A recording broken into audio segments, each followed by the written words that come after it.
Sa iban pang balita, waiting shed sa Barangay Katilingban, Molo nga nagabalor sang halos 800,000 pesos ginakwestiyon sa mga residente. Si Kim Salinas nakatuto.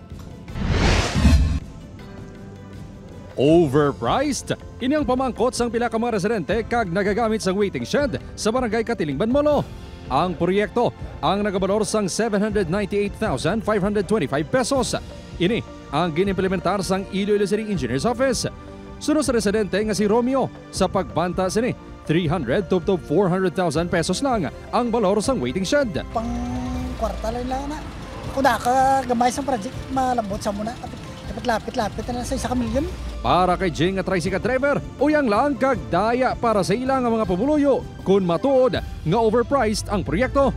Dako man mabuligay, uyang sa isang kwarta. Panariyo ng kang managabalayad tax, hindi ba? Base sa buletin sang proyekto, 25 calendar days ang pagpaobra sini. Apang wala man nabutang kung saan o ini nagsugod kag ang completion date sini.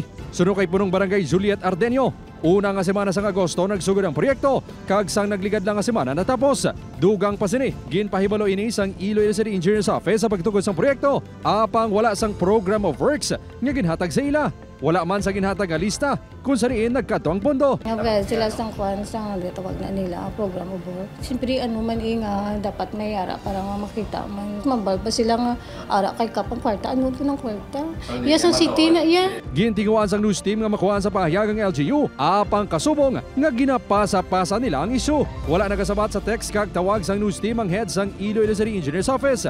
Sang ginkaduan sa ilaw opisina, gintudlo kami sang iya staff sa spokesperson sa alkalde na si Joy Fantilaga Gorzal. Apang sunod naman kay Fantilaga Gorzal, nagahulat pa ini sang clearance antes magpa-interview. Upod kay Romel Porquia, Kim Salinas, 1 Western Visayas.